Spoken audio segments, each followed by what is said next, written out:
안녕하세요, 모항입니다. 롯데는 오랜 기간 좌완투수 기근에 시달려왔는데요. 그런 좌완투수 기근으로 인해 많은 좌투수들이 성적이 좋지 않음에도 긴 기간 팀에 생존하기도 했었습니다. 하지만 작년이 끝난 후 롯데는 긴 기간 팀에 생존해 있던 정태승이 은퇴를 했고 한승혁을 방출하며 지속적이던 철밥통 좌투 기조에 변화가 왔었는데요. 이는 역시 팀 내의 새로운 좌완들이 얼굴을 내밀었기에 가능했던 행보였습니다. 물론 아직 팀 내에서 큰 역할까지는 해내지 못했지만 최근 몇 년을 봤을 때 작년은 좌투수 팜에서 가장 긍정적인 모습을 보여줬습니다. 가장 먼저 떠오른 건 김진욱의 등장이었는데요. 김진욱은 선발로는 실패했지만 불펜으로 가능성을 보였기에 올 시즌도 시작은 불펜에서 하며 작년보다 더 성장된 모습을 보여주지 않을까 기대되는데요. 1년차에 감히 장원준 이후 최고 자원이라는 말이 아깝지 않을 정도로 높은 가능성을 보였습니다. 그리고 점차 성장하며 롯데에 없는 좌투 선발로 자리 잡을 거란 기대도 됩니다. 현 시점 팀 내 좌완 최고 기대주이며 앞으로의 성장에 주목해봐야겠는데요.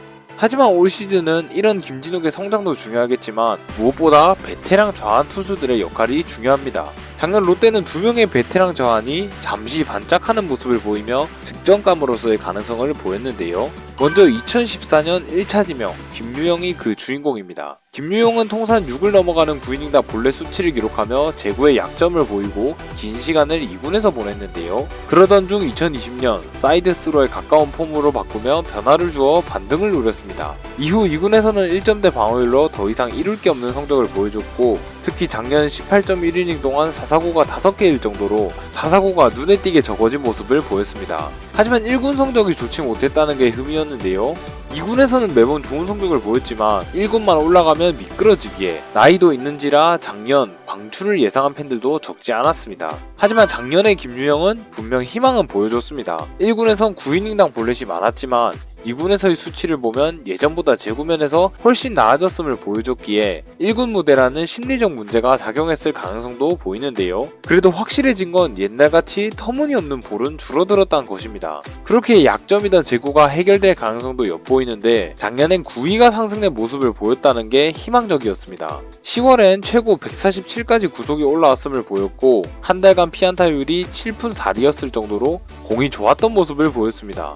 김유영의 작년 이런 모습들은 팬들의 긴 기다림 끝에 드디어 포텐을 터트리나 하는 기대를 걸게 하기 충분했는데요. 부디 그런 팬들의 기대대로 올 시즌은 2군이 아닌 1군에서 깡 있는 피칭으로 좋은 모습을 보였으면 좋겠습니다. 특히 좌타에게 강점을 잡기 위해 폼까지 바꿨었는데 작년엔 좌타 상대로 좋지 못했는데요. 이러한 기록들을 뒤집으며 롯데의 귀중한 좌완 불펜으로 자리 잡길 바라보겠습니다.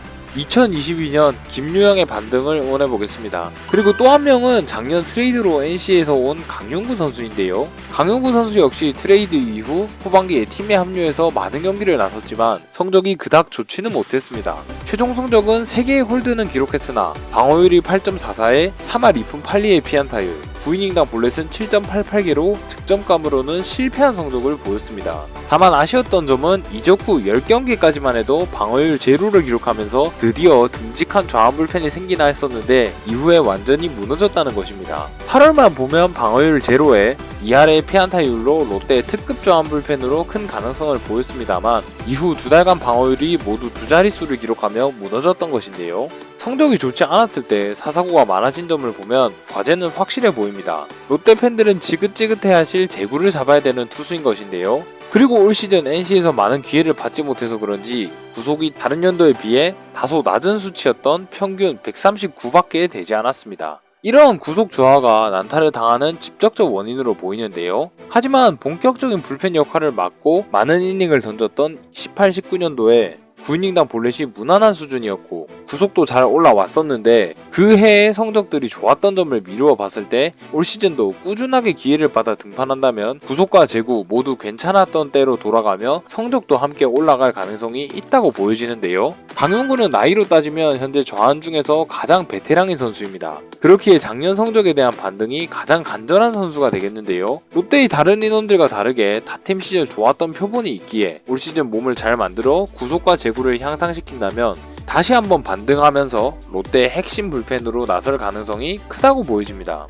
강용구가 올 시즌 꼭 반등하며 좌완 불펜을 갈구하던 롯데에 꼭 중요한 역할을 해주는 투수가 됐으면 좋겠습니다. 2022년 강윤구의 반등도 응원해보겠습니다. 이 외에도 작년 잠시 얼굴을 비춘 송재영과 2군에서 0.82의 방어율을 기록한 박재민, 그리고 전역하고 합류하는 192cm의 장신 자완 강민성 선수도 있는데요. 자원들로만 본다면 이제 좌완에서도 희망이 보이지 않나 싶습니다. 하지만 우선 올해는 무엇보다 김유영, 강윤구 이 두 명의 베테랑이 롯데의 축이 돼줘야 다른 좌완들도 안정적으로 성장할 수 있지 않을까 싶은데요. 그렇게 이 두 명의 반등이 올 시즌 롯데 좌완 불펜의 키가 될 것 같습니다. 이 두 명의 선수가 반등을 하며 롯데도 이제 그간 이어지던 좌완 기근을 한번 끊어봤으면 좋겠네요. 또한 필승조와의 갭을 줄이는데도 이 두 선수가 좋은 역할 해줬으면 좋겠습니다.